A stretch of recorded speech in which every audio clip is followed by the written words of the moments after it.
Oke, balik lagi bersama gue Anan GCV di sini, dan di depan gue ini udah ada satu unit HP lagi nih. Ini tuh HP Infinix Smart 20, HP entry levelnya dari Infinix ya.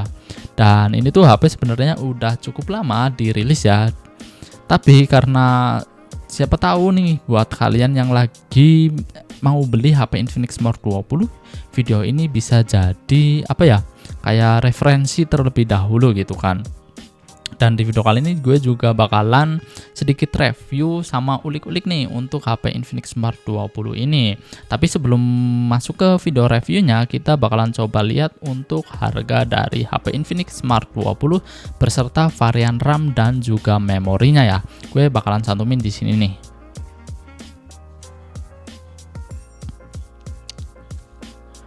Oke, kalau udah kita bakalan coba review sedikit dari spesifikasi HP Infinix Smart 20 ini.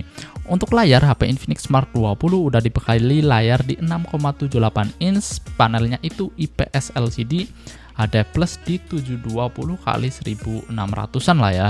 Untuk refresh rate-nya itu di 120 Hz. Tapi sayang untuk refresh rate 120 Hz-nya itu belum support semua aplikasi ya. Cuma beberapa aplikasi doang yang support di 120 Hz. Lalu untuk chipsetnya itu pakai MediaTek Helio G81 Ultimate yang setelah gue tes Antutunya kemarin dapat di kurang lebih 350 ribuan.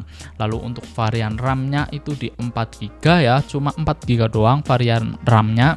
Untuk internalnya ini udah ada 3 varian, yaitu di 64, 128 dan juga 256.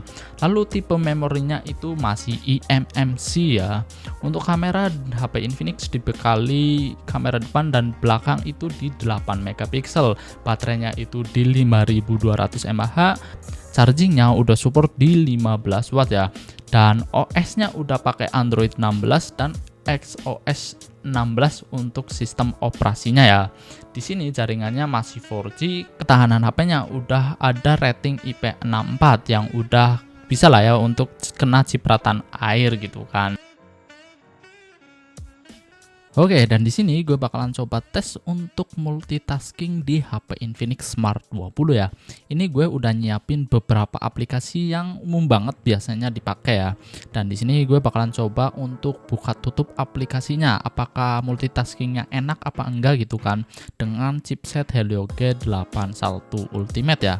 Kita bakalan cobain aja langsung di HP Infinix Smart 20 ini. Oke, di sini kita bakalan cobain untuk buka aplikasi TikTok terlebih dahulu ya. Ini tuh aplikasi yang umum banget kalian pakai. Dan disclaimer, di sini gue pakai jaringan WiFi ya. Kita langsung cobain aja untuk buka aplikasi TikTok. Dan di sini udah cukup lumayan lancar lah ya, walaupun tadi ada kejeda sedikit nggak langsung buka aplikasinya gitu kan. Lalu kita buka lagi untuk aplikasi WhatsApp. Ini juga aplikasi pastinya umum banget kalian pakai. Di sini cukup lumayan lancar ya untuk buka aplikasi WhatsApp. Lalu kita bakalan coba buka aplikasi YouTube nih.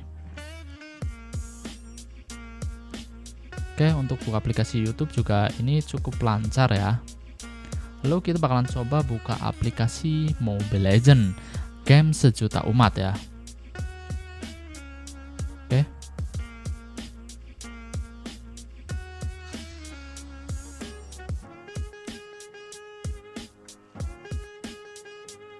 Oke, di sini udah masuk mulai ke menu ya.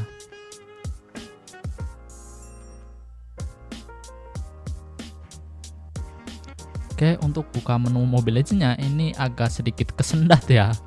Agak sedikit nge-lag padahal gue pakai jaringan WiFi ya. Di sini gue ngomong lagi pakai jaringan WiFi. Oke, di sini cukup lumayan kesendat ya untuk apa? Loading Mobile Legends-nya. Oke, kalau udah masuk ke gamenya sih udah cukup lumayan lancar-lancar aja ya di sini ya. Walaupun harus nunggu nih beberapa saat dulu biar gamenya itu berjalan dengan lancar ya. Oke, di sini kalau udah masuk ke gamenya cukup lumayan lancar lah ya. Lalu kita bakalan coba kembali. Dan di sini kita bakalan coba buka aplikasi Instagram. Ini juga aplikasi yang umum banget pastinya kalian pakai gitu kan. Oke. Di sini buat scroll-scrollnya itu agak sedikit kesendat-sendat ya, agak sedikit patah-patah gitu, nggak terlalu smooth walaupun di sini udah 120 Hz gitu kan. Oke. Dan lagi-lagi kalau aplikasinya itu udah dibuka, ini cukup lancar sih. Lalu kita bakalan coba buka aplikasi game Subway Surfer.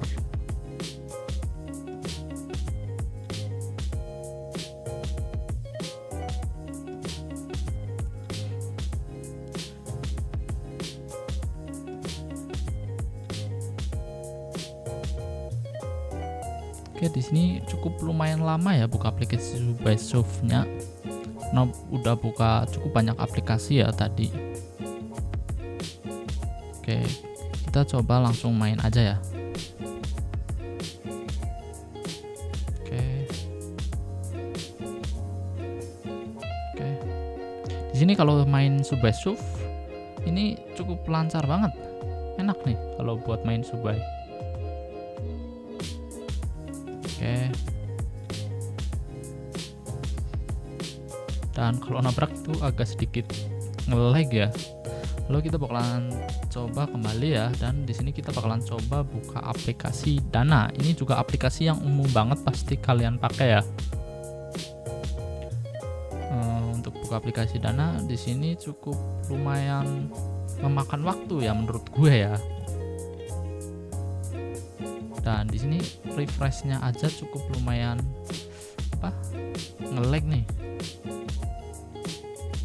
Oke, udah cukup lah ya buat aplikasi dananya. Lalu kita bakalan coba buka aplikasi TikTok lagi nih. Kita bakalan coba buka aplikasi TikTok.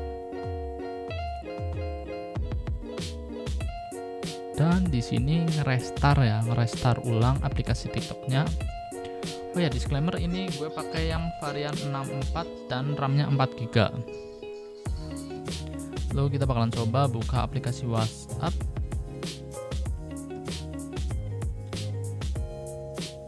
Untuk WhatsApp sih lancar ya, nggak nge-restart. Lalu kita bakalan coba buka aplikasi YouTube ya. Dan di sini nge-restart ya. Bahkan pas masuknya agak sedikit berat. Lalu kita bakalan coba aplikasi Mobile Legends. Dan untuk Mobile Legends pasti nge-restart ulang. Oke lah ya, kita langsung kembali aja. Setelah Mobile Legends kita bakalan coba aplikasi Instagram. Di sini aplikasi Instagram cukup lumayan lancar ya, kalau aplikasi Instagram langsung masuk, dan ini scroll-scrollnya malah jadi lebih lancar nih rasanya. Lalu kita bakalan coba masuk ke aplikasi Subway Surfer. Dan di sini nge-restart ulang lagi ya. Udahlah, kita langsung ke Dana coba ya. Oke, Dana juga di sini cukup lumayan agak nge-lag ya. Di sini gue bukan mau ngejelekin suatu produk ya, tapi cuma ngetes doang gitu kan. Dan itu dia untuk tesnya ya. Untuk varian RAM 4 dan 64 cukup lumayan agak keteteran ya buat multitaskingnya di HP Infinix Smart 20. Oke, dan kita bakalan coba tes untuk performa dari baterai HP Infinix Smart 20. Di sini gue kemarin udah ngetes ya, untuk main Mobile Legends sekitar 30 menit HP Infinix Smart 20 itu baterainya berkurang di 7% ya. Lalu untuk buka YouTube sekitar 30 menit HP Infinix Smart 20 baterainya berkurang 5%. Untuk buka TikTok sekitar 30 menit sama berkurang di 5%. Dan HP Infinix Smart 20 ini kan dibekali baterai 5000 mAh ya. Udah support di 15 watt, tapi sayang banget Infinix cuma ngasih adaptor di 10 watt ya. Belum support flash charging. Jadi kalau kalian mau pakai flash chargingnya HP Infinix Smart 20, kalian harus beli adaptor lagi yang udah support di 15 watt flash charging. Oke, ini dia beberapa fitur yang kalian dapetin kalau kalian beli HP Infinix Smart 20. Untuk yang pertama, di sini HP Infinix Smart 20 udah pakai sistem Android 16 ya.